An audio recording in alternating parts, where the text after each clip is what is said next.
Hello, welcome to the Daily Grind here on Latte Firm Tuesday, the 1st of July. Happy new PSR year. We've got a lot to talk about. Kepa has signed for Arsenal, our first signing of the window. Very, very exciting. News in a weird twist that now we're going for Viktor Gyökeres. So I want to get your thoughts on that. And of course, the squad is slowly starting to take shape. And I am delighted to be joined by good friend, the host of the Chronicles of a Gooner, Harry Symeou. Welcome, my man. How are you? Yeah, good, man. Thanks for having me. It's a pleasure to be on with you. It's been a while since we've spoken Arsenal, so looking forward to it. It has been a while, man. And tell people what you've been up to. I mean, you're doing work for the BBC. You were working for the club. What's life like at the moment? Yeah, great, man. A bit of everything, whatever comes my way. Whoever will have me cover Arsenal at the moment for BBC London, which is a cool gig, especially sort of during that Champions League run last season. Really, really enjoyed some of the trips, and unfortunately, it didn't end the way that we wanted it to. But it was obviously a wonderful ride, and yeah, a bit of commentary for the club, a bit of commentary for Sky Sports Plus and the EFL and stuff. So yeah, loads going on, which is cool. But enjoying a bit of a break at the moment. We're still doing the podcast; it's still rolling, but of course, it's just a kind of 1 or 2 hour a day kind of work period for me, which is quite nice. Yeah, no, listen, I've been watching most of your shows. I absolutely love the channel. Do check it out if anybody is unfamiliar with Harry's work. And of course, give him a follow. He is at Harry Symeou on socials. And go, keep it clean, my friend. FK's Grind, it is here.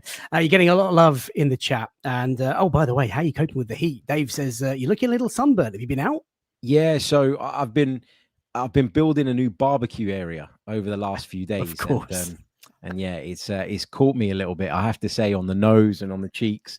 But it will turn into a nice color over the next few days, I'm sure. But in terms of the heat, normally I'm good with it. I'll be honest with you. I'm normally that guy that says, what's everybody moaning about? It's brilliant. I love it. I have to admit, last night was a difficult sleep, though. I found it really tough last night to fall asleep. So it was probably the first time I was starting to look at the weather forecast and thinking, is it going to drop a little bit at least over the next few days? But we'll see.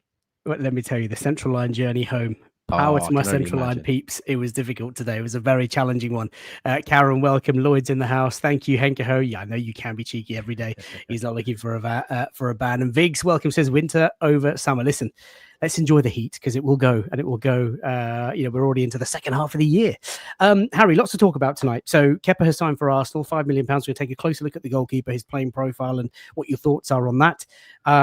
We're going to talk about the striker saga because according to L'Equipe, Arsenal are now moving for Viktor Gyökeres and not Benjamin Sesko, although this could be mind games from Signore Berta. We're going to talk about the squad build so far. We've been linked with Eze yesterday. I want to get your thoughts on that. And of course, the name today, Noni Madueke. And as always, and I'm sure the chat are looking forward to this, I've asked you for your unpopular signing Arsenal edition. So we'll get to that. But the first thing that I want to start with is I've been trying to get my life around this new PSR stuff. So obviously the year closed yesterday. Aston Villa have now sold their ladies team to themselves to avoid PSR. And the graphic on the left-hand side there, sorry to give people the eye test, but this is courtesy of The Athletic. And it basically shows a really neat chart, which kind of answers a lot of my questions, Harry, in terms of like, why are Villa in trouble? What are they going to do about it? How are Chelsea spending so much money, etc., etc.?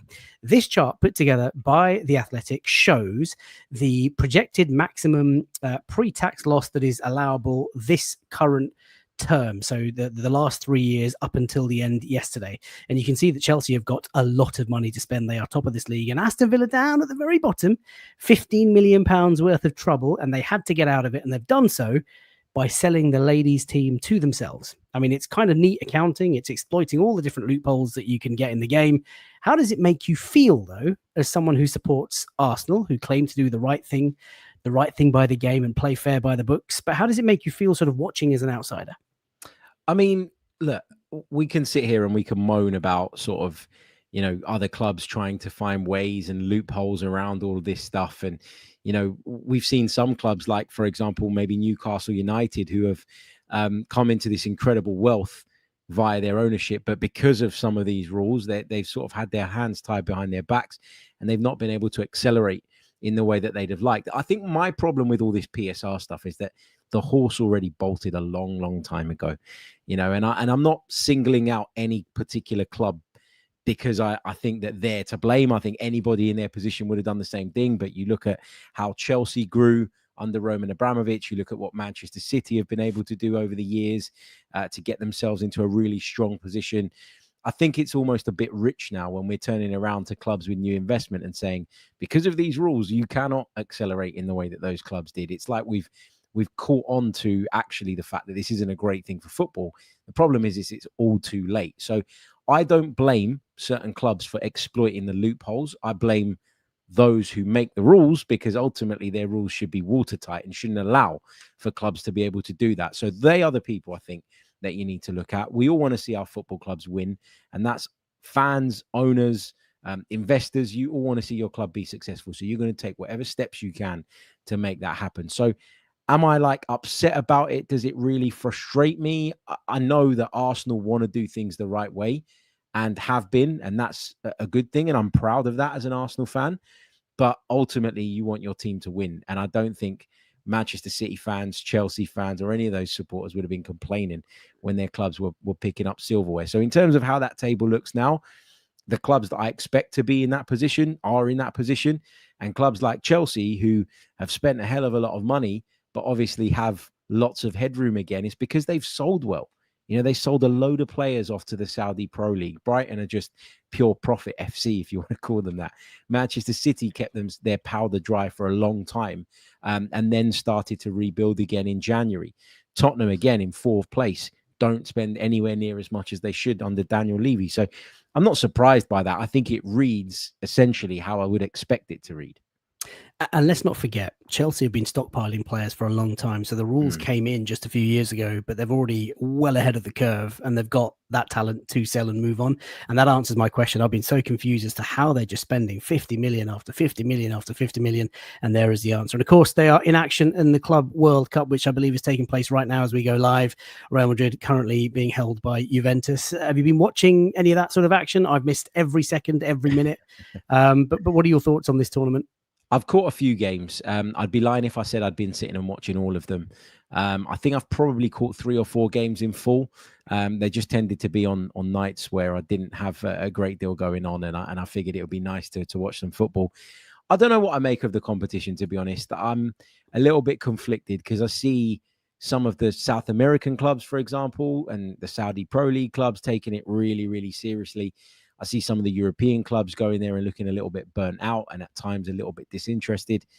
I kind of like the idea, generally speaking, of a big old World Cup that involves clubs from all the different continents. I think we could do with that, but I'm not sure that I would have it at the end of a season. I think you could easily, block out a 2-week period, maybe during the season, where these teams go and participate in that, and then they have to catch up some of their other fixtures elsewhere. I think there are smarter ways of doing it than this. I don't think where it's being held at the moment is helping, and I know it's a kind of precursor to the World Cup that's coming up, but these games, some of them are during the day. It's not a country where our sport is the main sport, and I think as a result of that, you're seeing low crowds. It's a long distance for a lot of supporters to travel, and that's kind of what spoilt the spectacle for me, that the lack of crowds, and it just doesn't feel much more like than a sort of pre-season friendly at the moment, which is frustrating. Well, I'm sure it will begin to heat up as they get further and further into the knockout rounds. Just one last thing on this PSR thing. I had an exchange of tweets with David Ornstein today where I sort of said, David, I find this whole situation very galling as an Arsenal fan.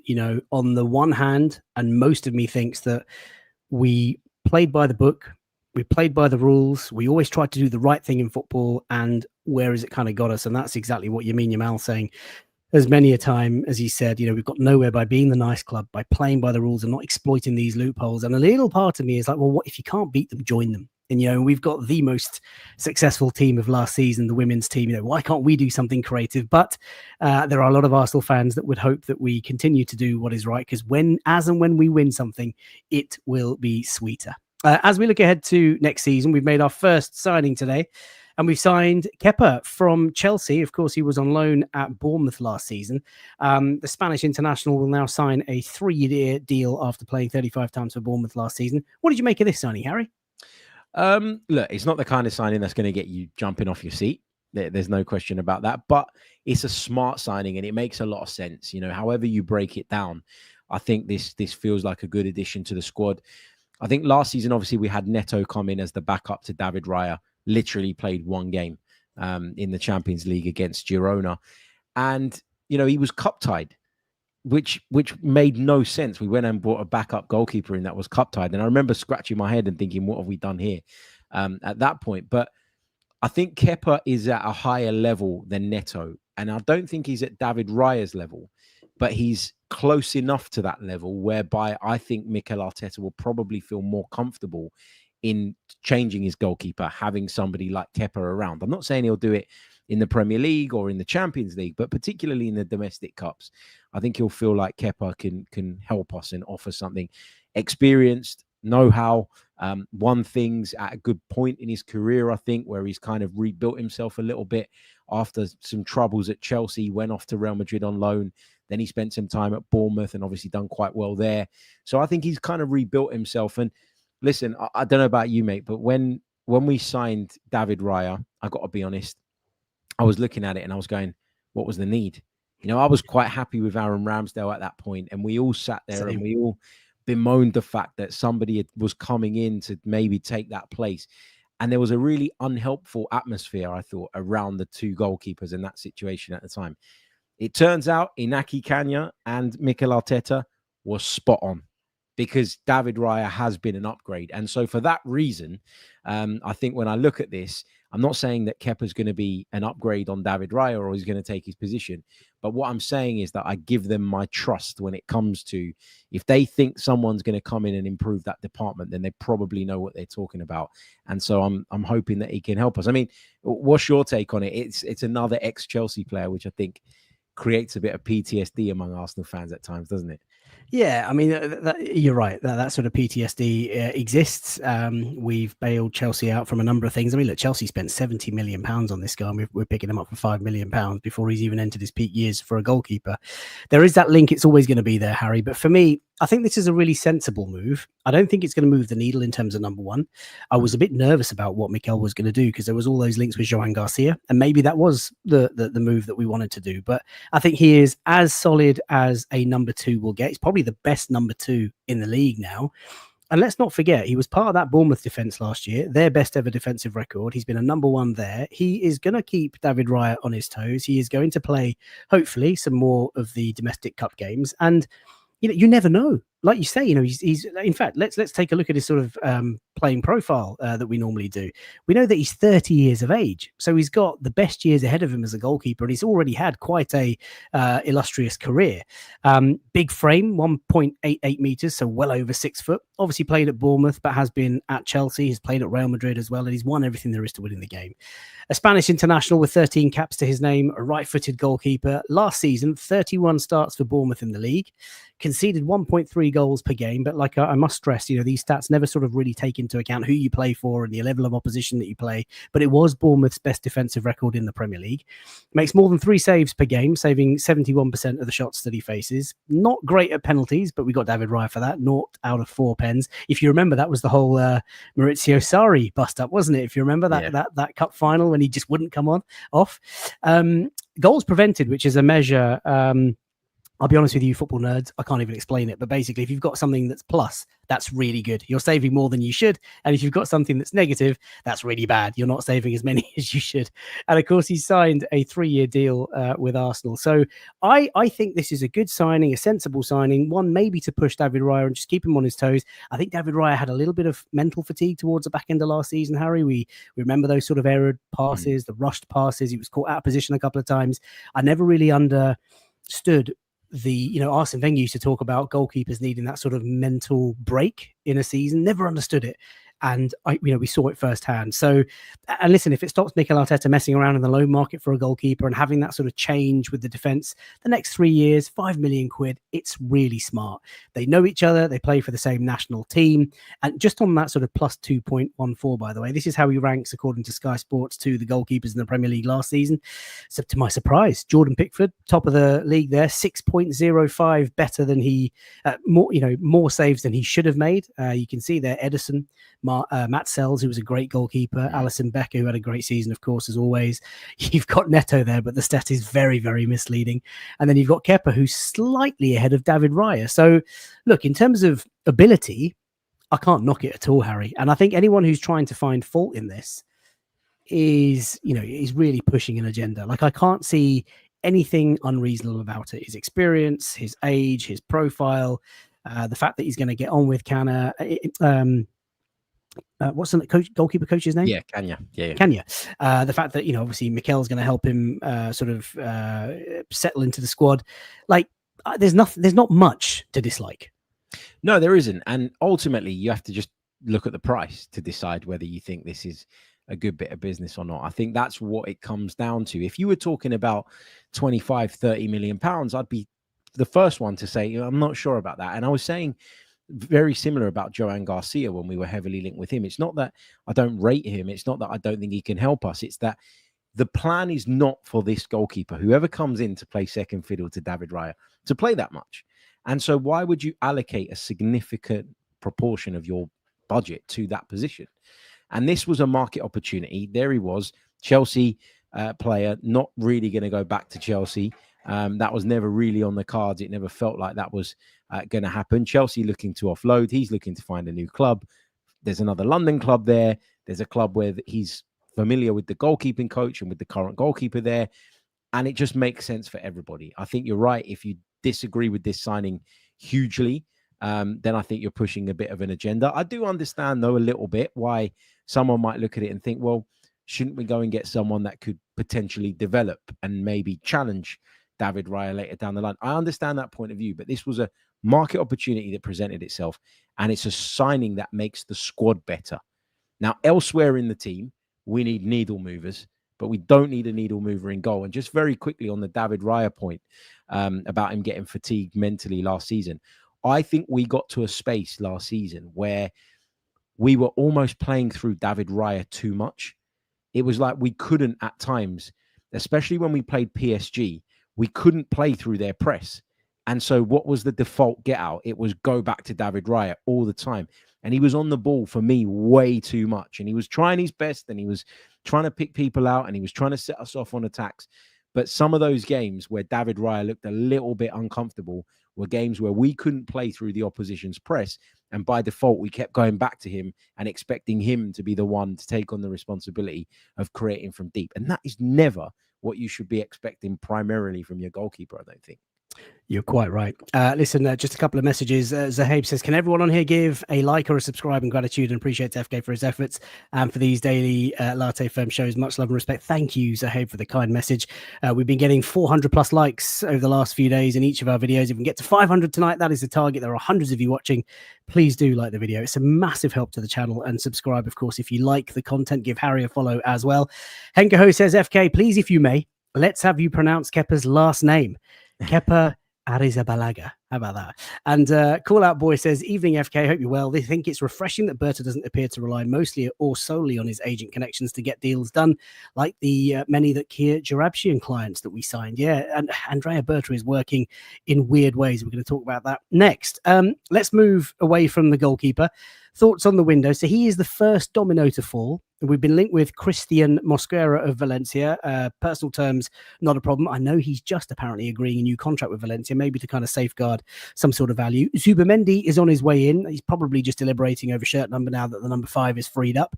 Christian Norgard, Harry, has agreed to join Arsenal. We're waiting for documentation and medicals and all that sort of stuff. And then, of course, the news broke yesterday that Eze and his camp have been in talks with Arteta, no less, last weekend. What do you make of the window so far? And if we were to get these guys over the line, that must be a good window for you.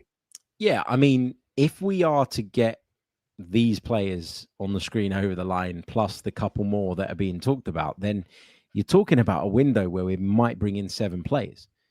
And so you can't really have a go at the club for not being active enough, at least. On the signings individually, we've just discussed Kepa. I think that will be a good addition. I think Christian Mosquera will be a good addition to the squad. I think we lack that right centre-back cover. I know that technically Ben White can do it or Jurien Timber can do it, but they've both, over the course of the last 2 seasons, had their injury problems. And I'd prefer that those two are, just tasked with controlling that right back space and sharing it between themselves so that we can get the best versions of both of them fitness-wise. I think that's really important. And Mosquera would come in as right centre-back cover. I don't think Kivior's 100% comfortable when he plays on the right. You saw the difference in him when he came in at the end of last season playing on the left. So I think a signing there is required. And that's largely down to the fact that Takahiro Tomiyasu can't get fit. Because if he was fit, I would argue that we probably don't need to bring in another defender. But he's not. Tierney's gone. Zinchenko might go. I think Arsenal are in a space where they could do with another defender. Martin Zubimendi feels like a really positive signing. I feel like the excitement's been taken out of it a little bit, though, because we've known about it for such a long time. And now it's turned into a drag. Now it's turned into, oh, for God's sake, just get it over the line. Whereas if it kind of caught us off guard and it came out of the blue, we'd all be going, wow, what a signing. So I'm wary of like downplaying that one just because of the way it's all unfolded. Listen, I got pelters on TalkSport last week for saying that I don't really see Christian Norgard improving us that much. I know he's coming in as a squad player. I know he's coming in as, I keep getting told he's coming in as the Jorginho replacement. And I take issue with that. I got to get this in. I take real issue with that because he's not. Jorginho was already gone. So the options were Zubimendi and Partey or Zubimendi and Norgard. And we've chosen to go Zubimendi and Norgard. Now, people keep talking about the money that Partey wanted, and that's fine. But if you don't sign Christian Norgard, you can give Thomas Partey that money because you're spending north of £10 million to bring Norgard in. And then you're talking about a salary on top of that. So it's not that I have an issue with Christian Norgard, but I need to be convinced that him and Zubimendi is a better duo at 6 than Zubimendi and Partey. And until I see that, I am going to keep saying that I'm a little bit underwhelmed by this signing. Now, it's not the player's fault. And the minute he pulls on the red and white, I'll be behind him like I am everybody else. But I need convincing on this one. I've got to be honest. That's where I'm at on that. On Eze, I mean, I love the idea. I thought that there would be an interest perhaps because he can play from the left-hand side, but also offers you an option in a more central area. And we know that Mikel and Arsenal love versatility. So I thought that would make a lot of sense. But then David Ornstein said this morning that would be in addition to the winger and striker that Arsenal want. And I got to be honest, I lost my head with excitement. I mean, listen, what have you made of the window so far? Well, I think a lot.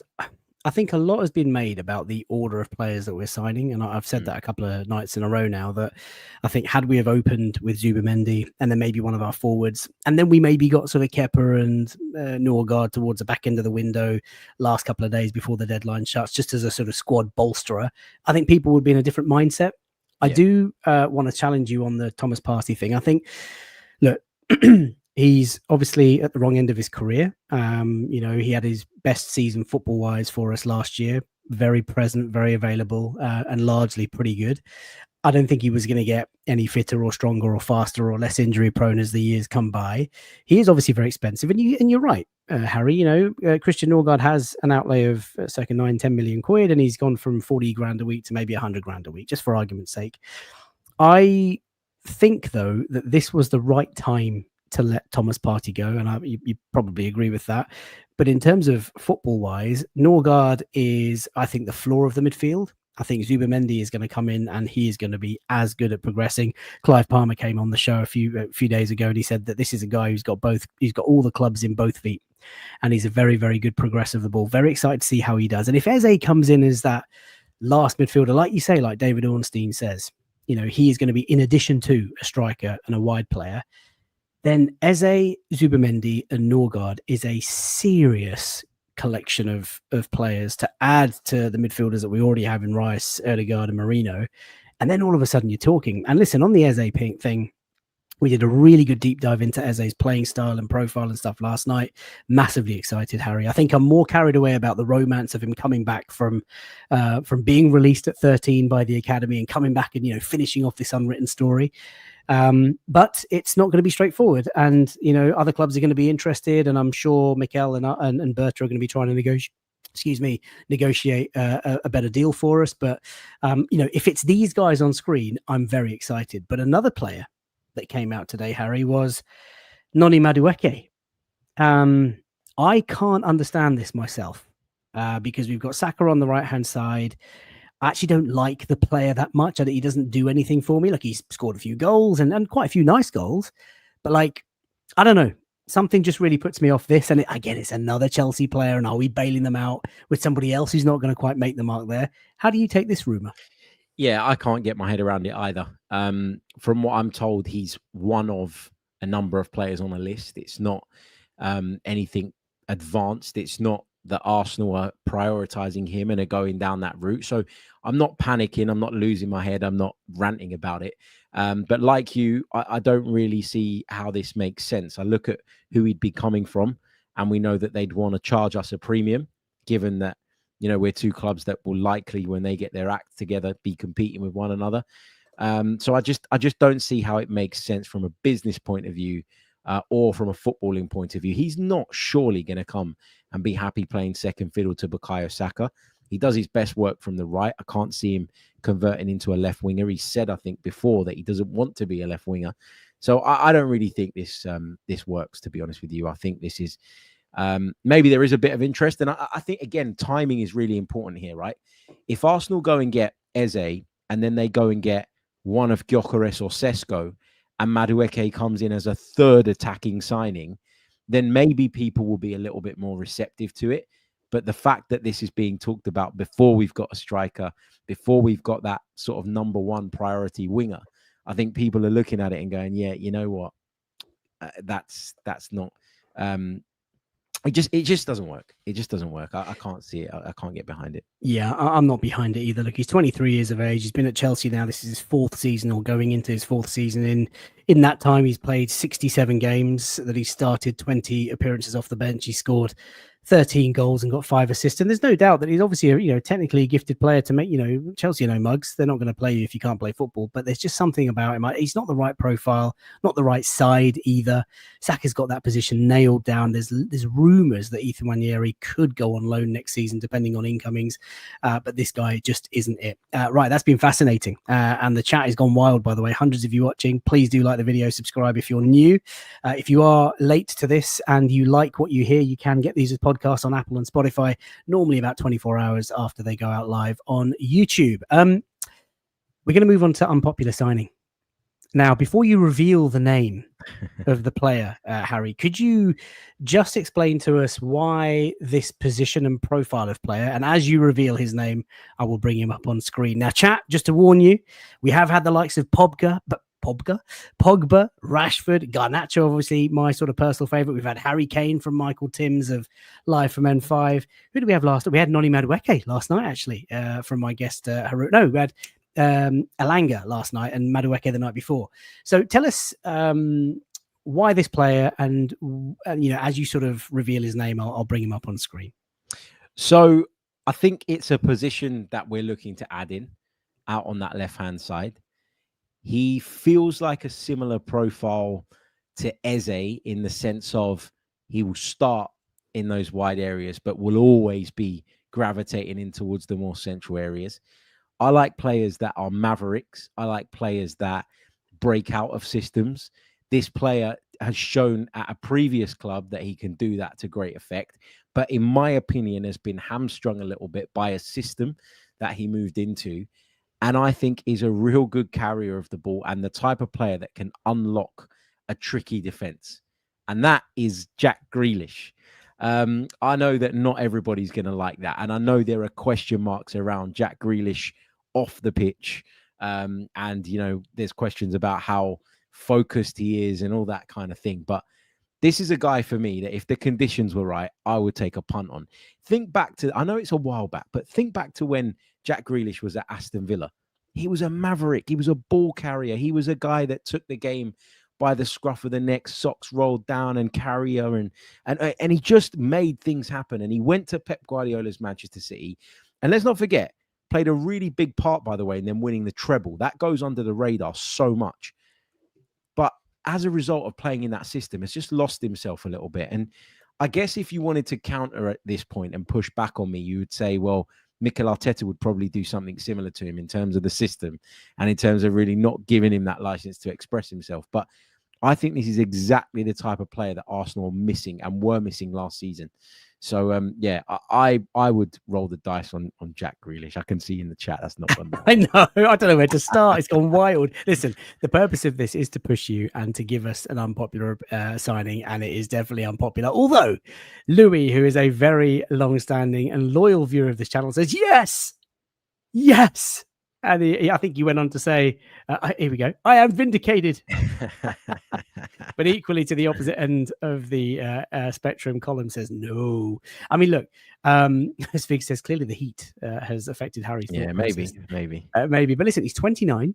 He has fallen out of love with Manchester City. He is probably going to move. Bayern Munich, Napoli, all circling. Maybe a potential return back to Aston Villa. He's currently on about £300,000 a week, so would expect to take a pay cut, you would imagine. But Mikel Arteta has a fancy for experienced wide players. It wasn't too long ago that Leroy Sané was being linked to Arsenal. So who knows? 433. That is exactly the purpose of my question. Please don't judge Harry on this. This is my doing. I pushed the guests to name their unpopular signing. Let's end on the Šeško Gyökeres thing, because Benjamin Šeško for the last few days has been apparently Arsenal's number one target. Andrea Berta is negotiating with him, his family. It seems they're negotiating also with Victor Gyökeres, because L'Équipe have announced that Arsenal are closing in on him. I mean, firstly, it's a bit tiring, Harry. But secondly, where's your heart leaning towards out of these two players? Who would you like to see sign for Arsenal? For the record, I'm sick and tired of this Gyökeres Šeško chat, and I wish we would just sign one of them so that we don't have to ever talk about it again. Honestly, it's driving me crazy. 1 week it's Gyökeres is the guy, and we're moving forward with this, and the following week, nope, it's Šeško, and then you swing back to Gyökeres, and you just don't know whether you're coming or going. Look, if I go by my gut feel has always been from day one of this summer that Gyökeres is the one that can help us today, and that Šeško could be the better signing for tomorrow. But to be honest with you, I'm sick and tired of looking at tomorrow, and I think that we need to find the answer for today, because we need to make something out of this fantastic team and squad that we've built. It can't be a group that we look back on in many years to come and say, oh, that was a good team, but it never achieved anything. It never won anything. So I'm looking at Gyökeres, and I'm slightly leaning in that direction, just because I think he would hit the ground running, or it'd be more likely that he would hit the ground running than Benjamin Šeško. But my understanding has always been, up until earlier tonight, when these reports started coming out, that Šeško's the one that the club are prioritizing, and he's the one that they want, and they will exhaust every avenue to try and sign him. And if they can't, then Gyökeres is there. But I mean, all the noises coming out of Gyökeres' camp are so positive and so adamant. They're so adamant, aren't they, that he's going to go to Arsenal and that he's ready and he's waiting. And it's just like, is it just agent talk? Like, where is this coming from? So, look, I don't know. I think if it were down to me, I'd probably just about sign Gyökeres, but there isn't much in it. So for that reason, I think I'd be okay with either one. But I don't know whether we're coming or going when it comes to the striker situation. I wouldn't be surprised if we ended up with Ollie Watkins, to be honest with you. Exactly what Zahab's just said. Listen, Mr. Clock might be right. I hope we sign a third option just for the lols. Imagine. And Alex Isak. No, I kid before anyone gets carried away. And Vig says, just on the Gyökeres thing, the way he's pushing his move gives me the ick. I mean, look, don't you like that a little bit? The fact that he really wants to come. Like, there's a part of me that looks at that and goes, I quite like that. I know it's a bit weird and it's a bit too. No. I think you're right. But I'll tell you what I like more, Harry. I like that this window feels really different in that we just seem to be going for lots of different players, and there's lots of noise around Arteta and the camp and the team and the club talking to reps of lots of players, like the whole Eze thing this weekend. I like the way Berta's moving. Like, I know we've only got Kepa in the bag, but it looks like we got these 2 or 3 others to come that we just talked about. And if we can nail, let's say, a Šeško or a Gyökeres plus an Eze, plus maybe even a Rodrigo, I mean, we are in fantasy land. So I really like what this guy's doing. He's keeping us all on our toes, as tiresome and as exhausting as it is going from one player to another, and the pendulum swings every day. But like, I like it. Arsenal are being quite aggressive, and the way that I would describe it, and the way that Sammy Mockbell talked about it last week, was Berta's he's got loads of different coals in the fire. And as and when the club want to press the button, they will press the button and they will release, whatever they need to do into the wild. So it's great. I like it, man. I mean, for too long, Harry, your point about, we always look to tomorrow, but Arsenal have always done one player at a time, one negotiation at a time. This is refreshing. It is. My only question mark around this approach, and I've spoken about this on my podcast quite a bit as well, is that I like that he's obviously dealing with multiple positions and trying to sort of multiple positions out. But let's say you are a striker, right? And Andrea Berta comes to you and says, look, we'd quite like to have you at the club. We're interested. What will it take to get you here, etc., etc. And you say, yep, I'd love to come. And you do what Victor Gyökeres is doing, where you put yourself all out there. But you know that he's also talking to Benjamin Sesko. He's talking to Ollie Watkins and maybe someone else. Let's just say Hugo Ekitike for the sake of the argument right now. Nobody feels like the number one. Nobody feels like I'm the only guy that they want. And I know that the way we're doing it gives you an advantage in the negotiations with the club that you're buying from, because they will think, well, if we don't make this sale, they'll go and buy someone else. We lose out on the money. But in terms of wooing the player and in terms of making the player really believe that this is the move for him, do you think it's helpful that that player will be well aware of the fact that Andrea Berta is talking to 3 or 4 others for that position, unless he's going around and very clearly giving them, you're number 1 in the pecking order, you're number 2, you're number 3. There is a risk that you upset people, and there is a risk that further down the line, other clubs and other players don't take our interest seriously because they think that we're playing a bit of a game and we're just going and sort of spreading our bets on lots of different players. I don't know, like, think about Declan Rice, right? We got Declan Rice in. We knew that we wanted him. He wanted us. And it was like a match made in heaven from the beginning. And it was always going to get done. If you're Gyökeres or Sesko or Watkins, you're probably sitting there going, yeah, you know what? They've spoken to me, but am I really wanted? Am I the number one? And I don't know if that will, in time, become a problem. So I've got a slightly different take on this. I think, first of all, we go by the noise that's in the media and the speculation on the timelines, right? So we don't really know what Berta is saying, what Arteta is saying to any of these players, if anything is being said at all. Yeah. But you know what, Harry? I like the fact that Arsenal are being the bigger fish here. I like the fact that we are acting like sharks. I like the fact that we are going after multiple targets, keeping all the clubs, all the negotiations, all the agents, all the families and stuff on their toes. We are a massive football club.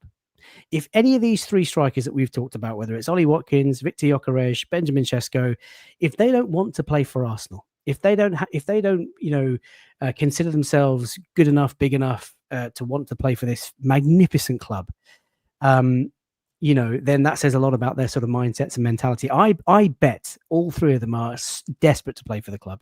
And I think that is an absolute advantage for us. And I love the way that we're making moves this window. Like, I get it. I think if you're a player, some players want to be loved and they want to be told that they're going to be the number 1 target. Bert is probably saying that, like, subtly. Arteta will absolutely say that when they sign. But I love it, man. I really, really enjoy the stuff that I'm seeing, like multiple conversations, multiple targets, multiple pursuits.